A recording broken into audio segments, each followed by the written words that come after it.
বহু জায়গায় মাদের গায়ে পর্যন্ত হাত দেওয়া হয়েছে। কোনো উন্মাত্ত বলে ফেলেছে, এগুলা মিডিয়ায় আপনারা দেখেছেন, যে বুরকা পরা, নেকাব পরা, হেজাবওয়ালা কোনো মহিলাকে যদি দেখো বুট চাইতে আসছে, ওর কাপড় খুলে ফেলবা। এরা কোন প্রজাতি?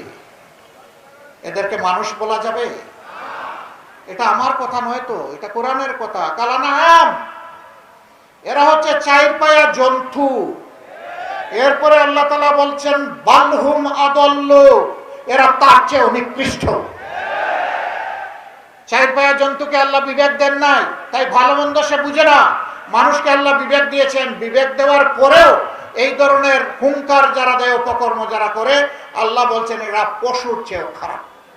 মাত্র 17 মাস হয়েছে, দেশে একটা বিশাল অকল্পনীয় পরিবর্তন হয়েছে।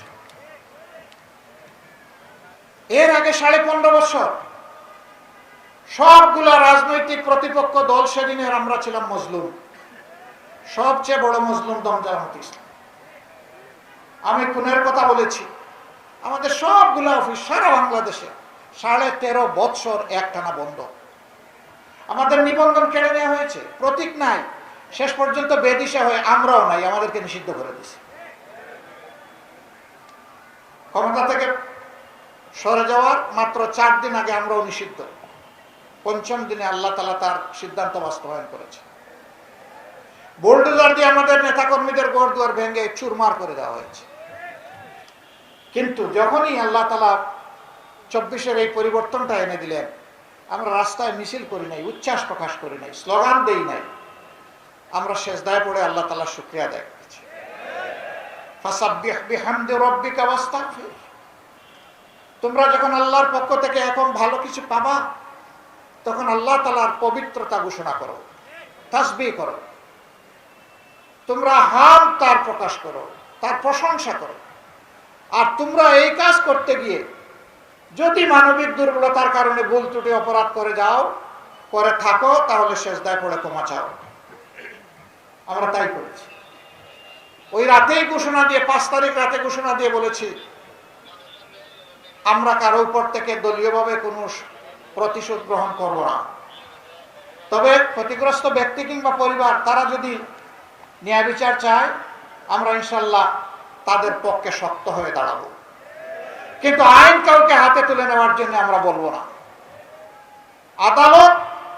আদালতের হাতে আমরা বিচার দিয়ে আমরা বিচার চাইব। আমরা জাতির সাথে কথা রেখেছি। বাংলাদেশের 56,000 বর্গমাইলের 18 কোটি মানুষ কেউ বলতে পারবে না কোথাও আমাদের কর্মীরা কারো উপর প্রতিশোধ নিয়েছে, কেউ বলতে পারবে না। সবচেয়ে মজলুম দল এই ধৈর্যের পরিচয় দিয়েছে। এরপরে আমরা বলেছিলাম, জানি আমাদের সহকর্মীরা তারা আর্থিকভাবে বড়ই ক্ষতিগ্রস্ত হয়েছেন এই সময়টা জুড়ে, কিন্তু সাবধান, কারো অর্থের দিকে হাত বাড়াবো না। ওটা যদি তুমি তোমার বলেও ধারণা করো তাও না, কারণ ওই হাত বাড়ানো আল্লাহ পছন্দ করেন না। আমরা বলে দিয়েছিলাম, কোন চান্দাবাট্টার সাথে আমাদের কোনো সম্পর্ক থাকবে না। আপনারা সাক্ষী, কেউ আমাদেরকে চাঁদাবাজ বলতে পারবে না। আমরা বলেছিলাম, এখানে ওখানে দখল বাণিজ্য এটি আমাদের কাজ নয়। আমাদের আল্লাহ, আমাদের নবী করিম সাল্লাল্লাহু আলাইহি সাল্লাম এটা আমাদেরকে শিক্ষা দেননি। এ কাজ আমরা করব না। আপনারা সাক্ষী, এই কাজ আমরা করি নাই। আমরা বলেছিলাম, অতীতে যারা অপরাধ করেছে তাদের উপর প্রতিশোধ নিতে গিয়ে আমরা মামলা বাণিজ্য করব না। সুনির্দিষ্ট অপরাধের বিরুদ্ধে মামলা হবে, নিরীহ কোনো মানুষের বিরুদ্ধে মামলা হবে না। আমাদের মামলায় শত শত আসামি নাই, আর হাজার হাজার মামলাও আমরা করি নাই।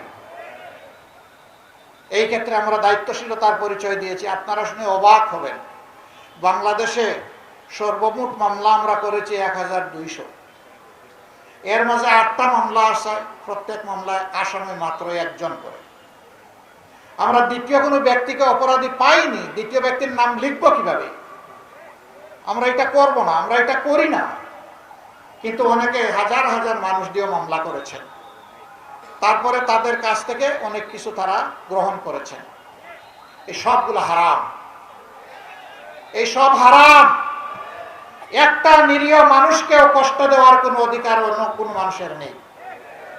আমরা এই কাজ করি নাই। এত কষ্ট বুকে চেপে কেন আমরা এগুলা করলাম না? কারণ আমরা আল্লাহ তাআলাকে ভয় করি, কারণ আমরা দেশকে ভালোবাসি, কারণ আমরা দেশের মানুষকে ভালোবাসি। আমরা সেই ভালোবাসার সম্মানের দেশটা করতে চাই। দুঃখজনক, এই ভালোবাসার সম্মানের জায়গাটা তৈরি করতে গিয়ে নির্বাচন আমাদের সামনে। একদিনে দুটি নির্বাচন, গণভোট, সাধারণ নির্বাচন। আপনাদের পার্শ্ববর্তী শ্রীবর্দী উপজেলা, ঝিনাইগাতি উপজেলায় দুইটা নিয়ে আপনাদের 3 নম্বর আসন। সেই আসনে প্রশাসনের পক্ষ থেকে একটা সভা আহ্বান করা হয়েছে। প্রার্থীরা দলীয়ভাবে স্থানীয় ইশতেহার সেখানে প্রকাশ করবে। কেন্দ্রীয় ইশতেহার তো করবো কেন্দ্রীয় সঙ্গে। এখানে বসা, পজিশন, কে সামনে কে পিছনে, এইটাকে কেন্দ্র করে একটা মানুষকে খুন করে ফেলা হবে। আরো 3 জন মানুষকে মৃত্যুর দুয়ারে পৌঁছে দেওয়া হলো। তারা এখন হাসপাতালের বেডে জীবন মৃত্যুর সাথে লড়াই করছে। আমরা জানি না তাদের কিসমতে কি হবে। শুধু আল্লাহ তাআলার দরবারে দোয়া করে আল্লাহ যেন মেহেরবানি করে দয়া করে আমাদের মতো কাঙ্গালদের দোয়াকে কবুল করে তাদেরকে যেন সুস্থতার নিয়ামত ফিরায় দেন, তারা যেন সুস্থ জীবনে ফিরে আসে। আফসোস, 3টা দিন অতিবাহিত হয়ে গেল, এখন পর্যন্ত একজন আসামিকে গ্রেফতার করা হলো না। ঢাকা এয়ারপোর্টে আজকে লাউঞ্জে স্বরাষ্ট্র উপদেষ্টার সাথে আমার সরাসরি দেখা হলো। আমি জিজ্ঞেস করলাম কি করলেন, বলে যে সম্ভবত মামলা হয় নাই। আমি বললাম নিশ্চিতভাবে গতকাল মামলা হয়েছে। আজ পর্যন্ত আমাদের কাছে এই মামলার কোনো অগ্রগতি নাই। তা আমরা কার দিকে চেয়ে আছি? তিনি আমার সামনে থেকে পুলিশের একজন ঊর্ধ্বতন কর্মকর্তাকে ফোন করলেন। শ্রীবর্দীর যেখানে আমাদের শহীদের বাড়ি, সেখানে মাঠে একজন পুলিশ কর্মকর্তা আমার সাথে দেখা করলেন। আমি জিজ্ঞেস করলাম কি করলেন আপনারা?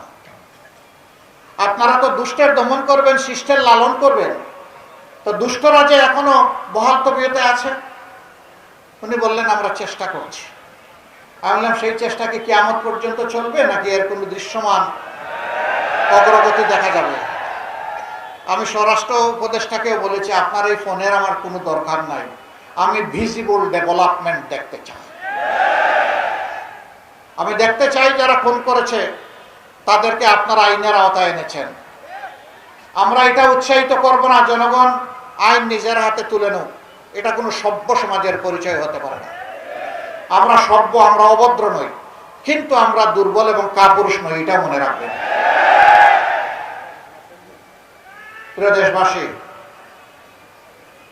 আজকে যেহেতু বুক ভরা কষ্ট নিয়ে এখানে এসেছি, কথা অনেক বলবো না, আর 2-1টা কথা বলে বিদায় নিব। এখানে মারা এসেছে।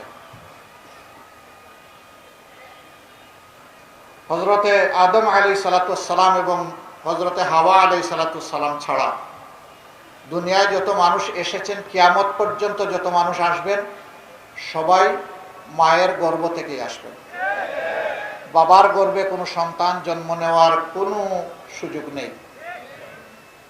এই গর্ভ থেকে এসে আল্লাহ তাআলা যে রিজিক, যে সুষম খাদ্য শিশুর জন্য, অবুঝ শিশুর জন্য তৈরি করে দিয়েছেন, এটাও মায়ের বুক। ওই অবুঝ শিশুর সুবিধা অসুবিধা বোঝার যে দরদি মানসিকতা, এটাও মায়ের মন। ওই শিশুর জন্য নিরাপদ ব্যবস্থা, ওইটাও মায়ের বুক। এই মাদেরকে বিভিন্ন জায়গায় অপমানিত, অসম্মানিত করা হচ্ছে। যারা করছেন তারাও মায়ের সন্তান। তাদের প্রতি আমাদের অনুরোধ, প্লিজ প্লিজ এন্ড প্লিজ, আপনারা আপনাদের মাকে, স্ত্রীকে, বোনকে, মেয়েকে আপনারা সম্মান করতে শিখুন। যদি নিজের পরিবারেই সম্মানটা দিতে পারেন, বাংলাদেশের 9 কোটি মাকে আপনি সম্মান করতে পারবেন। আর যদি নিজের মাকে, স্ত্রীকে, বোনকে, মেয়েকে যদি সম্মান করতে না জানেন, আপনি মানুষ নামের কলঙ্ক। বহু জায়গায় মাদের গায়ে পর্যন্ত হাত দেওয়া হয়েছে। কোনো উন্মাত্ত বলে ফেলেছে, এগুলা মিডিয়ায় আপনারা দেখেছেন, যে বুরকা পরা, নেকাব পরা, হেজাবওয়ালা কোনো মহিলাকে যদি দেখো বুট চাইতে আসছে, ওর কাপড় খুলে ফেলবা। এরা কোন প্রজাতি? এদেরকে মানুষ বলা যাবে? এটা আমার কথা নয় তো, এটা কোরআনের কথা। কালানাম, এরা হচ্ছে 4 পায়া জন্তু। এরপরে আল্লাহ তাআলা বলছেন বালহুম আদাল্লু, এরা তার চেয়ে নিকৃষ্ট। 4 পায়া জন্তুকে আল্লাহ বিবেক দেন নাই, তাই ভালো মন্দ সে বুঝে না। মানুষকে আল্লাহ বিবেক দিয়েছেন, বিবেক দেওয়ার পরেও এই ধরনের হুঙ্কার যারা দেয়, উপকর্ম যারা করে, আল্লাহ বলছেন এরা পশুর চেয়েও খারাপ। বন্ধুরা, ভালোই ভালোই বলছি, আমাদের ধৈর্যের পরীক্ষা নেওয়ার কোনো দরকার নাই। যেই দলের নেতারা হাসি মুখে ফাঁসির তক্তার উপর দাঁড়াতে পারে আল্লাহু আকবার বলে, এই দলের ধৈর্যের পরীক্ষা নিতে আসবেন না।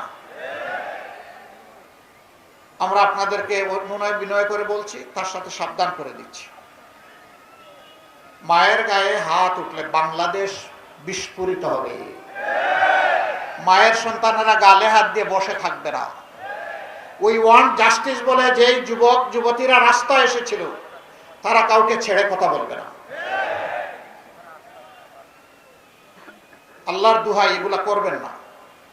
আপনার আদর্শ, আপনার বক্তব্য, আপনার পরিকল্পনা, আপনার কর্মসূচি আপনি জনগণের কাছে নিয়ে পৌঁছে যান। We salute, we respect you, সম্মান দেখাবো, কিন্তু আমার পথে বাধা সৃষ্টি করবেন না। এটি আমার অধিকার নয়, এটি আমার দায়িত্বও বটে। আমার দায়িত্বে বাধা দেওয়ার অধিকার কারণে, অধিকারও কেড়ে নেওয়ার অধিকার কারণে। যুবক বন্ধুরা, আপনারা কি ঘুমায় গেছেন? 24 এখনো চলছে না? 24 চলবে যতদিন পর্যন্ত 18 কোটি মানুষের মুক্তি নিশ্চিত না হবে। জেগে থাকবেন, এখন থেকে পাহারা দেবেন। নির্বাচন নিয়ে কেউ যদি সন্ত্রাস চালাতে চায়, তাহলে আল্লাহর উপর ভরসা করে সমান পরিমাণ জবাব দিবেন, বেশি দিতে যাবেন না। তবে নিজে জবাব দেওয়ার আগে অবশ্যই যথাযথ কর্তৃপক্ষ এবং প্রশাসনকে অবহিত করবেন। যদি দেখেন প্রশাসন করছে না আর এটা সন্ত্রাসীদের অভয়ারণ্য হয়ে গেছে, তাহলে তখন আপনার উপর ওয়াজিব হয়ে যাবে সেটা প্রতিহত করা। যুবক বন্ধুরা, রাস্তায় নেমেছিল তোমাদের অধিকারের জন্য, যে আমরা কাজের অধিকার চাই। তোমরা কি মিছিল করে গিয়ে বলেছিলা যে আমরা কারো কাছে বেকার ভাতা চাই? বেকার ভাতা দিয়ে আমরা আমাদের যুব সমাজকে অপমান করতে চাই না। আমাদের যুব সমাজ কারো কাছে বেকার ভাতা চায় না। আমাদের যুব সমাজ তাদের যোগ্যতা অনুযায়ী মর্যাদার কাজ তাদের হাতে পেতে চায়। আমরা ওয়াদাবদ্ধ, আল্লাহ আমাদেরকে এই কাজের জন্য নির্বাচিত করলে জনগণের ভোটে এবং ভালোবাসায় ইনশাআল্লাহ আমরা আমাদের যুবক যুবতীর হাতকে কারিগরের হাতে পরিণত করব। তারপরে কাজ হাতে তুলে দিয়ে বলবো, দেশটি এবার তোমাদের, তোমরাই বাংলাদেশ। আমরা যুবকদের হাতেই বাংলাদেশ তুলে দিতে চাই। তৈরি হয়ে যাও যুবক বন্ধুরা, এই বাংলাদেশের ভার তোমাদেরকে বহন করতে হবে। বৈষম্যের বিরুদ্ধে, অন্যায়ের বিরুদ্ধে, দুর্নীতির বিরুদ্ধে, চাঁদাবাজির বিরুদ্ধে, মানুষ খুনের বিরুদ্ধে, মায়ের ইজ্জত যারা নষ্ট করে তাদের বিরুদ্ধে ইনশাআল্লাহ এ দেশ দাঁড়িয়ে যাবে। আমরা সেদিন যুবকদেরকে বাংলাদেশ নামের উড়োজাহাজের ককপিটে বসিয়ে দেব ইনশাআল্লাহ। আর আমরা গিয়ে বসবো প্যাসেঞ্জার সিটে। আমরা প্রস্তুত হয়ে গেছি, তোমরা প্রস্তুত হয়ে যাও। তোমাদের নিয়েই আমাদের বাংলাদেশ, তোমাদের নিয়েই আমাদের অহংকার, তোমাদের নিয়েই আগামীর নতুন বাংলাদেশ ইনশাআল্লাহ। মারা, ইনশাআল্লাহ আপনাদের এই সন্তানরা বেঁচে থাকলে সারা বাংলাদেশে আমরা 2টা কাজ 3টা জায়গায় করব ইনশাআল্লাহ। কাজ 2টি হচ্ছে আপনাদের নিরাপত্তা এবং আপনাদের মর্যাদা, আর জায়গা 3টি হচ্ছে ঘর, চলাচল এবং আপনাদের কর্মস্থল। এই 3 জায়গায় এই 2 নিয়ামত আপনাদের হাতে তুলে দেওয়া হবে ইনশাআল্লাহ। ভয় দেখানো হয়, জামাত বা 11 দল ক্ষমতায় গেলে মাদেরকে ঘরে বন্দি করা হবে। আপনারা কি আজকে ঘরে বন্দি নাকি? এই মাঠে ভাইদের সাথে আপনারা আসেন নাই? নবী করিম সাল্লাল্লাহু আলাইহি সাল্লাম আমাদের মাদেরকে সাথে নিয়ে যুদ্ধের ময়দানে যোদ্ধা হিসেবে নিয়ে গেছেন। সমাজের সর্বক্ষেত্রে তাদেরকে সুযোগ দিয়েছেন। আমি কে আমার মাকে ঘরে বন্দি করে রাখার?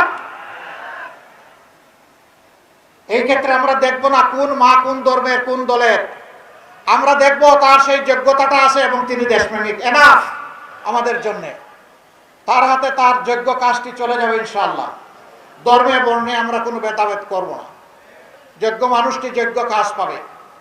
এই দেশ মুসলমান, হিন্দু, বৌদ্ধ, খ্রিস্টান 4টা ধর্মের মানুষের দেশ। এই 4 ধর্মের মানুষকে একত্রিত করে ফুলের বাগান সাজাতে চাই ইনশাআল্লাহ। এক জাতের গাছ দিয়ে বাগান হয় না, ভিন্ন ভিন্ন জাতের গাছ লাগে। আল্লাহ সেটা এইভাবেই রেখেছেন, জোর করে একের ধর্ম আরেকজনের উপর চাপানোর অধিকার আমাদের নাই। সরকারি কর্মকর্তা কর্মচারী যারা আছেন তাদেরকে ভয় দেখানো হয়, এরা যদি ক্ষমতায় আসে আল্লাহ তোমরা বাঁচবা কেমনে, চাঁদাবাজরা ভয়ে ভীত সন্ত্রস্ত, আমরা বাঁচবো কেমনে। ইনশাআল্লাহ আমরা কথা দিচ্ছি, এখন সরকারি কর্মকর্তা কর্মচারীদের উপর বিভিন্ন ক্ষেত্রে দারুণ বৈষম্য করা হয়। সবার জন্য পাইকারি জরিমানা, একই বেতন। এই সেনাবাহিনীর লোকের এখানে দাঁড়িয়ে আছে, ওখানেও আছে। একটা মাত্র পেশা যেখানে ঢুকার সময় ক্যাডেট হিসাবে শপথ করে ঢুকে যে আমার দেশটা জাতিটাকে রক্ষা করার জন্য আমি জীবন দিব। আর কোন পেশা এই শপথ নেই। তো তাদের সাথে আপনি কোন পেশাকে তুলনা করবেন? তাদের তুলনা তাদের সাথে, অন্য কারোর সাথে নয়। পুলিশের লোকরা রাত নাই দিন নাই 24 ঘন্টা একাকার, তাকে আপনি দিবেন ফকির গুল্লির বেতন। তো সে মর্যাদা নিয়ে, সম্মান নিয়ে, তার পরিবার নিয়ে বাঁচবে কেমনি? এইরকম যে পেশার যতটুকু ওজন সে পেশা অনুযায়ী ইনশাআল্লাহ বেতন এবং ভাতা সুবিধাদি সহ সকল কিছু সমন্বয় করা হবে, যাতে সম্মানের সাথে, তৃপ্তির সাথে তারা গর্বিত নাগরিক হিসাবে নিজের সমস্ত যোগ্যতা উজাড় করে দেশকে সার্ভিস দিতে পারে। আর যারা চাঁদাবাজি করে তাদের ভয়ের কোনো কারণ নাই, তারা আমাদের সন্তান, ওটা ছেড়ে দিবে, যার হক এনেছে পারলে তাকে ফেরত দেবে, তওবা করবে, মাপ চাইবে, তারপরে তাদেরকেও শিক্ষা দিব, তাদের হাতে প্রশিক্ষণ তুলে দেব, কাজ তুলে দেব ইনশাআল্লাহ। সবাই মিলে আমরা দেশ করব, সেই দেশটাই আমরা গড়তে চাই। আপনারা আমাদের জন্য দোয়া করবেন, এই কাজে কেউ আমাদেরকে বাধা দিয়ে থামাতে পারবে না। মাথা গরম কি জন্য লোকদের হয়েছে জানি তো। আজকে যুবকরা সিদ্ধান্ত নিয়ে ফেলেছে, 5টা পাবলিক বিশ্ববিদ্যালয়ে তাদের রায়ের মাধ্যমে জানিয়ে দিয়েছে তারা কি চায়, কাকে চায়। মায়েরা আওয়াজ দিয়ে বলছে যে আমরা এই জোট, এই দলকে চাই। এটা তাদের অপরাধ নয়। আমি একটা কথা বলেই শেষ করছি। একজন বোন তার পছন্দের পোশাক পরে, একটু খোলামেলা, তিনি রাস্তায়, সাংবাদিক বন্ধু প্রশ্ন করেছেন আপনি কারে চান আগামী দিনের ক্ষমতায়? তিনি বলছেন জামাত। কেন? বলে যে জামাত আসলে দেশটা ঠিক হবে। তাইলে তো আপনি এই পোশাক পরতে পারবেন না। কয়ে যে পরবো না। কয়ে আপনাকে তো শালীন পোশাক পরতে হবে। পরবো। এরপরে জিজ্ঞেস করেছে জামাতের কোন জিনিসটা আপনার ভালো লাগে? কয়ে জামাতই আমার ভালো লাগে। মাথা তো ওইখানে গরম হয়েছে, গরমের কারণ তো ওই জায়গা। মা বোনদেরকে বিভিন্ন জায়গায় জিজ্ঞেস করা হয় কারে ভোট দিবেন? হয়তো সে তার পছন্দ মতো বললো যে আমি দাঁড়িপাল্লায় ভোট দিব। কেন দিবেন? কয় যে এখানে আমার ইজ্জত নিরাপদ থাকবে। তো আপনি মাথা গরম করে কি করবেন? আপনিও মাকে সেই ইজ্জত দেন, তাহলে তারা আপনাকেই ভালোবাসবে, সমর্থন করবে। আপনি বেইজ্জত করবেন আর জোর করে আমার মায়ের সমর্থন নেবেন। আপনি কি আমার মায়ের জাতিকে বোকা ভাবছেন নাকি? আমি কোন ভাষায় নিন্দা জানাবো আই ডোন্ট নো। আমি আমার মাদেরকে কিভাবে সম্মান করি, আমার মায়েরা তার সাক্ষী। বাংলাদেশের 9 কোটি মা সাক্ষী। আমার টুইটার, যেটাকে এখন এক্স বলা হয়, এই অ্যাকাউন্ট হ্যাক করে এখন থেকে ধরেন 15 ঘন্টা আগে অত্যন্ত বাজে, অরুচিকর, কুরুচিপূর্ণ মাদেরকে নিয়ে একটা বক্তব্য দিয়ে দিছে, আমারটা হ্যাক করে। একটা দল দেখলাম যে হই হই রই রই করে মিছিল শুরু করে দিচ্ছে। যারা মাদেরকে সম্মান করতে জানে না তারা এখন মিছিল শুরু করে দিল। মানে এই কাজ কে করেছে? ঠাকুর করে কে রে? আমি কলা খাই না। মুখ লুক করলে কে বলছে আমি কিন্তু কলা খাই না। ওই পোলাও অর্ধেক খাওয়া অবস্থায় বলতেছে, সাবধান করে দিচ্ছি, এ কাজ করবেন না। এইটা আবার আপনি মায়ের জাতিকে অপমান করলেন। একেবারেই ইতর শ্রেণী না হলে এই কাজ কেউ করতে পারে না। আরে ভাই, আমার বক্তব্য, আমার কর্মসূচি, আমার পরিকল্পনাকে তুমি তোমার বক্তব্য, আদর্শ, কর্মসূচি, পরিকল্পনা দিয়ে মোকাবেলা করো। এই চূড়াই পথে, নোংরা পথে কেন? আলহামদুলিল্লাহ, এখন আমার অ্যাডমিনের কন্ট্রোলে আবার এটা ফিরে এসেছে 7 ঘন্টা পরে ওই ঘটনা ঘটার। এতে সাময়িক যদি কোনো মা ওদের অপতথ্যের কারণে কষ্ট পেয়ে থাকেন, আমি তাদের কাছে ক্ষমা চাই। আবার আপনারা ভাই সাবধান, লিখে দিয়েন না যে উনার টুইটারে উনি বাজে মন্তব্য দেওয়ার জন্য উনি আবার ক্ষমা চেয়েছেন। আপনারা কিন্তু এটা করেন মাঝে মাঝে, 2-1 জন, সবাই না। আমি সাবধান করে দিলাম এই ব্যাপারে। আমার বক্তব্য পছন্দ না হয় সবকিছু আপনার পায়ের তলে ফেলে দিয়েন, কিন্তু আমার বক্তব্য আপনার মতো করে দিবেন নাকি? আমার বক্তব্যটা আমার মতো করে দিবেন, যেমনটা আমি বলেছি। আমি প্রায় জায়গায় দুঃখের সাথে দেখি 2-1টা মিডিয়া এটা টুইস্ট করে, বাকিরা এটা নিয়ে কাড়াকাড়ি করে ঝাঁপাইয়ে পড়ে। আরে ভাই, আপনারা তো জাতির বিবেক রে ভাই। আর মিডিয়া হচ্ছে জাতির আয়না বা দর্পণ। জাতিটাকে বাঁচান ভাই, অনেক হয়েছে। আসুন এবার সবাই মিলে দেশটাকে ইতিবাচক ধারার রাজনীতির দিকে নিয়ে যায়। এখানকার কিছু দাবি আমার কাছে বলা হয়েছে, আমি পড়ে শোনাচ্ছি। একটা ইউনিভার্সিটি, এবং এটা যদি কৃষি ইউনিভার্সিটি হয় তাহলে ভালো, কারণ এই এলাকা কৃষি প্রধান। এখানে রিসার্চ হবে, কৃষির উন্নয়ন হবে, কৃষকরা স্বস্তির সাথে মাঠে ফসল ফলাবে, ন্যায্য মূল্য পাবে।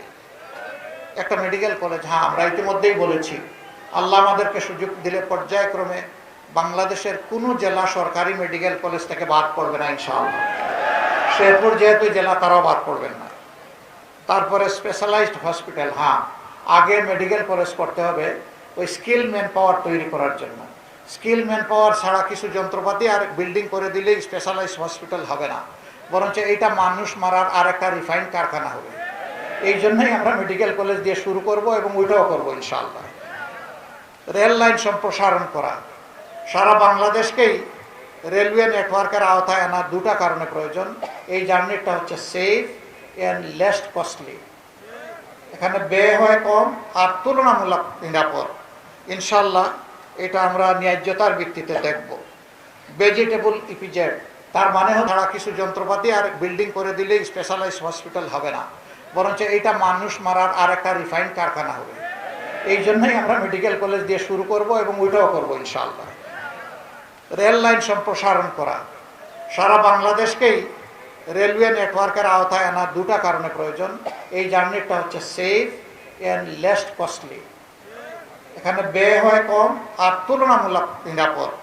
ইনশাল্লাহ এটা আমরা ন্যায্যতার ভিত্তিতে দেখব।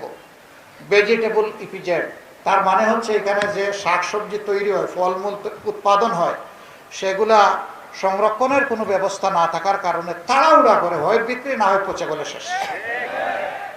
এতে কৃষকরা পর্যাপ্ত উপযুক্ত দাম পান না, আবার ভোক্তারাও সবসময় এই জিনিসগুলো পান না।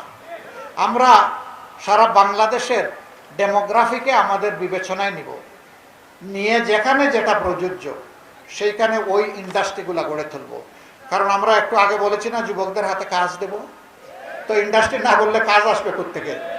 ইন্ডাস্ট্রিও গড়বো, কাজও তুলে দেবো ইনশাআল্লাহ। তারপরে এটা কি লেবার ফোর্স মানে, ও এটা তো বলে দিচ্ছি। আলহামদুলিল্লাহ, আপনারা দোয়া করবেন আমরা যেন জাতিকে নিয়ে সামনের দিকে এগিয়ে যেতে চাই। প্রিয় জাতি, আপনাদের উপর আমাদের শতভাগ আস্থা আছে। আমরা মাথা গরম করব না, যে যাই সুরসুরি দিক।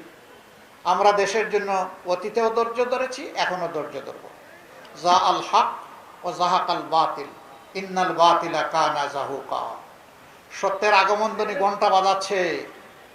মিথ্যা, দুর্নীতি, চাঁদাবাজি, সন্ত্রাস সমাজ থেকে বিদায় নেওয়ার জন্য রাস্তা এখন লাইন ধরে দাঁড়িয়ে আছে। এখন ঘন্টাটা একটু জোরে বাজাতে হবে আগামী 12 তারিখ ইনশাআল্লাহ। কয়টা ভোট? নতুন বাংলাদেশের জন্য সংস্কারের পক্ষে একটা ভোট। এটা হা না? না। হা মানে আজাদি, না মানে গুলামি। আজাদি না গুলামি? আজাদি না গুলামি? তাহলে 12 তারিখের প্রথম ভোট ইনশাআল্লাহ হা।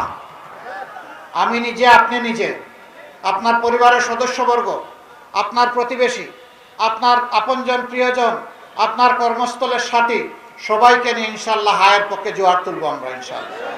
ইনশাআল্লাহ হা বিজয়ী হবে ইনশাআল্লাহ। দ্বিতীয় ভোটটি ইনসাফের প্রতীক দাঁড়িপাল্লা, অথবা 11 দলের যেখানে যে প্রতীক আছে সেই প্রতীক, যাকে যেখানে দেওয়া হয়েছে। এখানে 3টা প্রতীকই দাঁড়িপাল্লার প্রতীক। আমি এক এক করে তাদের হাতে ইনশাআল্লাহ এখন ইনসাফের প্রতীক দাঁড়িপাল্লা তুলে দেব। আপনারা কি তাদের সাথে থাকছেন? ইনসাফ চান? রাষ্ট্রের প্রেসিডেন্টের জন্য যে বিচার, সাধারণ শ্রমিকের জন্য একই বিচার, সেই বিচার আপনারা চান? সেই বিচারের প্রতীক হচ্ছে দাঁড়িপাল্লা। আসেন শেরপুরে 1,